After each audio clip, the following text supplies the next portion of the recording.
Sobat Kanal, di video kali ini kita akan melanjutkan pembahasan mengenai riset translasional bagian ketiga. Seperti yang sudah kita ketahui bersama, riset translasional telah mengalami perkembangan yang signifikan dalam beberapa dekade terakhir. Perkembangan teknologi genomik telah memberikan wawasan yang memungkinkan peneliti untuk merancang terapi yang lebih terarah dan personal. Salah satu pendekatan dalam riset translasional yang baru-baru ini ditemukan adalah penggunaan eksosom. Apakah Sobat Kanal pernah mendengar mengenai eksosom? Eksosom adalah vesikel ekstraseluler berukuran 30-100 nanometer yang dilepaskan oleh sebagian besar jenis sel manusia. Eksosom dikenal memiliki dua fungsi utama, yaitu kapasitasnya untuk mengangkut makromolekul seperti protein, lipid, dan asam nukleat antara sel dan organ, serta potensinya untuk bertindak sebagai komunikator antar sel alami dalam proses biologis maupun patologis. Eksosom yang disekresikan sel ditemukan mengandung makromolekul yang aktif secara biologis dan dapat secara selektif berikatan dengan reseptor permukaan sel penerima. Setelah berikatan dengan reseptor, eksosom diperkirakan dapat mentransduksi sinyal intraseluler spesifik sehingga menginduksi perubahan fisiologis pada sel penerima.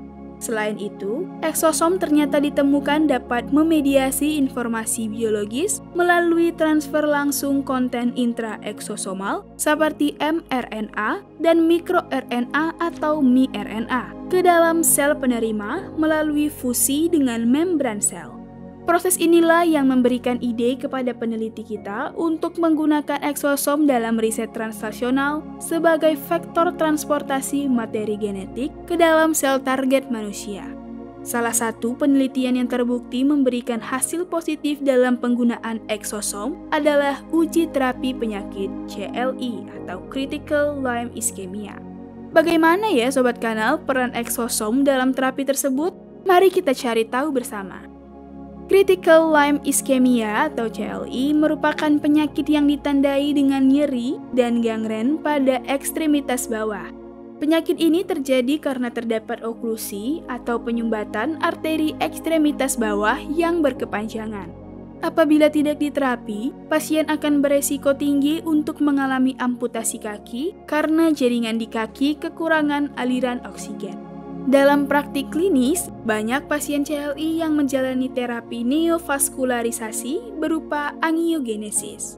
Terapi ini disarankan karena mempunyai potensi mengobati lesi iskemik melalui pembentukan jaringan pembuluh darah baru dengan memberikan faktor pertumbuhan seperti vascular endothelial growth factor. Akan tetapi, dalam praktek klinisnya, masih banyak pasien yang terpaksa harus menjalani amputasi pada salah satu anggota tubuhnya. Menurut hasil penelitian, kegagalan pemberian terapi faktor pertumbuhan VEGF pada pasien CLI kemungkinan besar bukan karena defisiensi faktor pertumbuhan, melainkan karena gangguan jalur sinyal angiogenik yang permasalahannya dapat diatasi melalui penggunaan terapi mikroRNA atau miRNAS. MikroRNAS adalah pengatur penting ekspresi gen pada tingkat pasca transkripsional dengan karakteristik beruntai tunggal dengan panjang 20-22 nt. miRNAS berfungsi untuk mengatur ekspresi gen angiogenesis, hipoksia, inflamasi, stem cell, dan diabetes mellitus yang berperan dalam patogenesis CLI. Berdasarkan hasil penelitian, miRNAS terbukti berperan dalam mengatur pemulihan aliran darah pasca tindakan operasi femoral artery ligation dengan cara meningkatkan vaskularisasi pada otot tungkai belakang. Gangguan pada ekspresi miRNA ternyata dapat menyebabkan anomali perkembangan. Selain itu, beberapa miRNA diduga terlibat dalam penyakit kronis seperti kanker, penyakit jantung, dan neurodegeneratif. Oleh karena inilah miRNA dianggap sebagai kandidat farmakologis potensial untuk pengobatan penyakit kardiovaskular.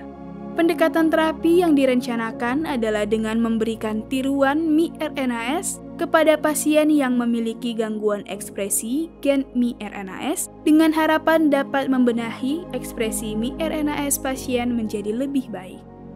Dalam proses pengembangan terapi, peneliti ternyata memiliki tantangan mengenai uji translasional miRNAS ke pasien CLI.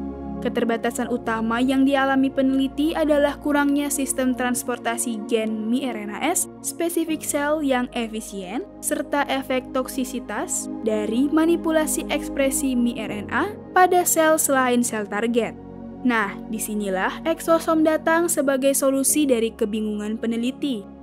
Peneliti menyelesaikan hambatan di atas dengan menggunakan eksosom sebagai vektor pengiriman gen yang andal untuk mengirim miRNA ke dalam sel penerima. Eksosom memiliki beberapa keunggulan. Pertama, eksosom merupakan pembawa alami informasi biologis dalam bentuk miRNA dan dapat mengirimkan konten miRNA ke tipe sel tertentu melalui pengikatan yang dimediasi reseptor. Kedua, eksosom dengan cepat diambil oleh sel penerima, sehingga ketakutan efek toksisitas manipulasi miRNA di luar sel target dapat diminimalisir. Wah, ternyata eksosom dapat menyelesaikan dua permasalahan utama dalam penelitian ini. Keren sekali ya Sobat Kanal! Dengan potensi luar biasa eksosom dalam membawa informasi genetik melalui uji miRNA, masa depan riset translasional terbuka lebar. Semoga kedepannya eksosom sebagai kurir materi genetik dapat menjembatani hasil penelitian preklinik ke uji klinik pada manusia, sehingga dapat membawa kita melangkah maju dalam upaya memberikan solusi yang presisi dan efektif untuk menjawab tantangan kesehatan kompleks yang dihadapi manusia. Sobat Kanal, episode kali ini menjadi seri terakhir dari riset translasional.